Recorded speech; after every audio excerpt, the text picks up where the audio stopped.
ሰላም ጤና ይስጥልኝ። ዶክተር አለም ነኝ። ጥናቶች እንደሚያሳዩት ከሆነ በተለያዩ ምክንያቶች ወንዶች ከሴቶች ይልቅ በሴጋ ወይም በግለ ወሲብ ልማድ ይጠቃሉ። ይህም የሆነበት ምክንያት ወንዶች ላይ በብዛት የሚገኘው የቴስቴስትሮን መጠን የሚፈጥረው የስሜታዊነት ወይም ለወሲብ የመነቃቃት ምክንያት ነው። በዚህም ምክንያት ወንዶች ከሴቶች ይበልጥ ለጎጂው ግለ ወሲብ ልማድ ይጠቃሉ።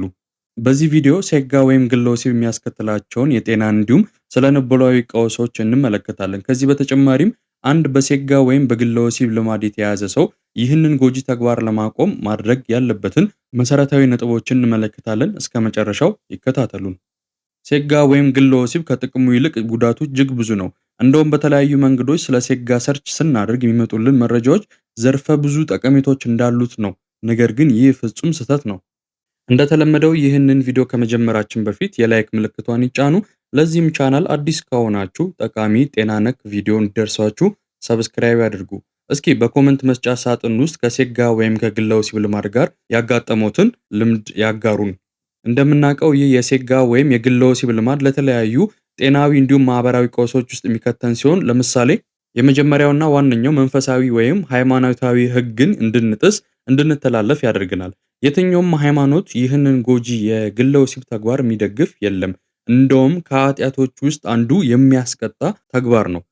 የሰው ልጅ ተፈጥሮ ወንድና ሴት ሆነን የተፈጠርነው አንዳችን ከአንዳችን እንድንፈላለግና የተፈቀደልንን የህይወት ጉዞ እንድናደርግ ነው። ይህ የግለ ወሲብ ልማድ ግን ከሰው ልጅ ተፈጥሮ ውጭ የፈጠረንን አምላክ መበደል እንዲሁም ደግሞ ማስከፋትም ነው ማለት ነው።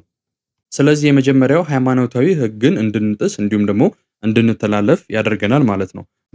በሁለተኛም ትክክለኛ የወሲብ ፍላጎት ማጣት እንዲሁም ደግሞ የተሳካ የፍቅር ህይወት እንዳይኖረን ያደርጋል።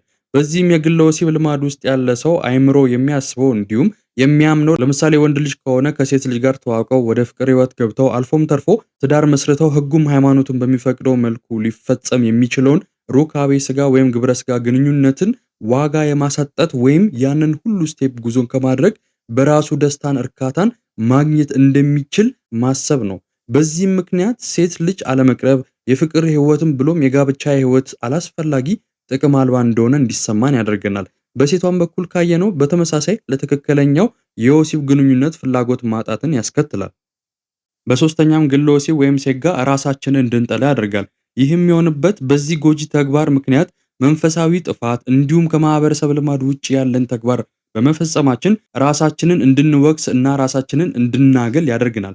ሴጋ ወይም ግለ ወሲብ የደስታ ስሜቱ ከጥቂት ደቂቃዎች በኋላ የሚጠፋ ሲሆን እሱን ተከትሎ የሚመጣው የጥፋተኝነትና የራስን የመውቀስ ስሜት ግን ለቀናት የሚዘልቅ ነው። በዚህም ምክንያት ለድብርት፣ ለጭንቀት በተጨማሪም አይምሮአችን መረጋጋት እንዲያጣ ምክንያት ይሆናል። እነዚህንም ወቀሳዎች ለመራቅ ስንል ለባሰ ለተለያዩ ሱሶች እንድንጋለጥ ያደርገናል።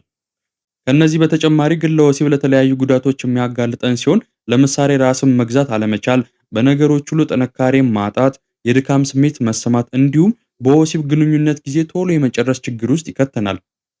ይህ ቪዲዮ ጠቃሚ ሆኖ ካገኙት የላይክ ምልክቷን ይጫኑ። እርሶም ከግለ ወሲብ ጋር ያጋጠሙት ነገር ካለ በኮመንት መስጫ ውስጥ ያጋሩን። ለዚህም ቻናል አዲስ የሆናችሁ ይህንን ቻናል ሰብስክራይብ ማድረግ እንዳይረሱ።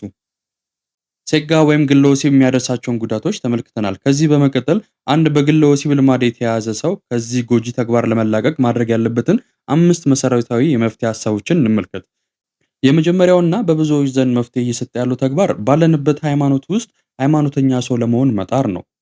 ይህ የኛ ጥረት ምንም የማይሰነው ፈጣሪያችን ምሕረት እንዲያደርግልንና ይቅር እንዲለን በር ስለሚከፍትልን በተቻለ መጠን በምንከተለው ሃይማኖት ውስጥ ለፈጣሪያችን መገዛት ትእዛዙንም መጠበቅ ይኖርብናል።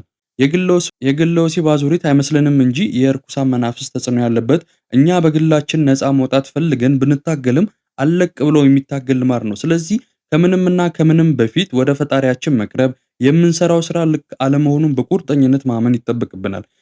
ጥፋታችንን ካመንን በኋላ የሃይማኖት አባቶችን ማማከር እንዲሁም ምክርና ተግሳጽ እንዲሰጡን መጠየቅ ይኖርብናል። ይህን ለማድረግ ምንም መፍራት አይጠበቅብንም፣ ምክንያቱም አብዛኛው ሰው ይህንን መፍትሄ እየተጠቀመ ስለሆነ እኛ የመጀመሪያዎቹም የመጨረሻዎቹም ስላይደለን አባቶችን ሳንፈራ ማነጋገር ይኖርብናል ማለት ነው።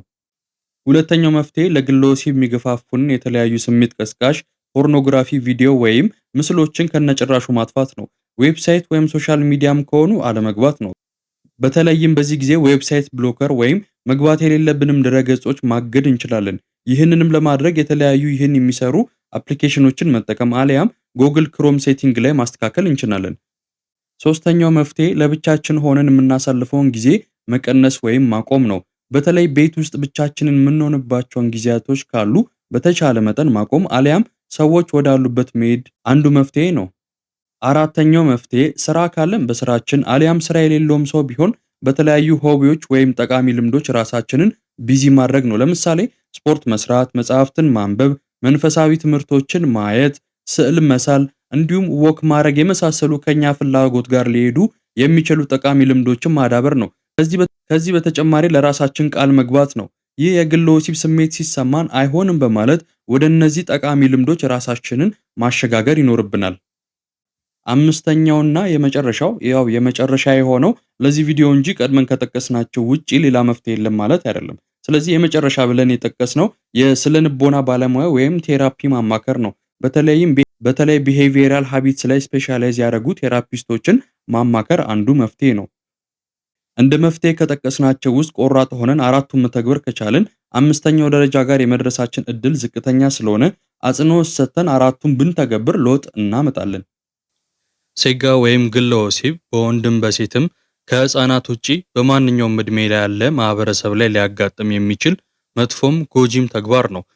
ይህ መጥፎ ልማድ አይጋጥም ማለት አይደለም።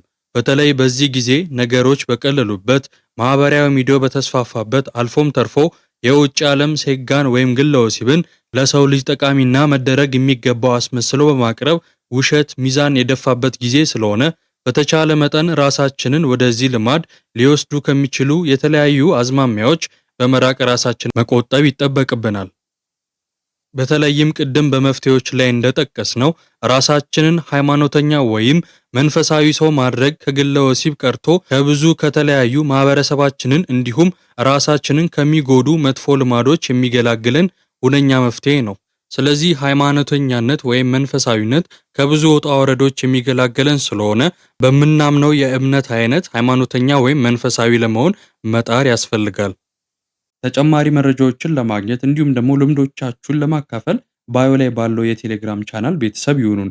በዚህ የቴሌግራም ግሩፕ ጆይን በማድረግ ከሴጋ ወይም ከግለ ወሲብ ጋር በተያያዘ ያሳለፋችሁትን ከባድ እንዲሁም ፈታኝ ጊዜ እንዴት እንደነበር በተያያዘም ከዚህ ጎጂ ልማድ ለመውጣት የተጠቀማችሁትን የመፍትሄ ሐሳብ ለሌሎች በዚህ ልማድ ለሚሰቃዩ ወገኖቻችን መዳኛ ሊሆን ስለሚችል ባዮ ላይ ባለው የቴሌግራም ሊንክ ጆይን በማድረግ የቤተሰቦቻችን አንዱ አካል ይሁኑ።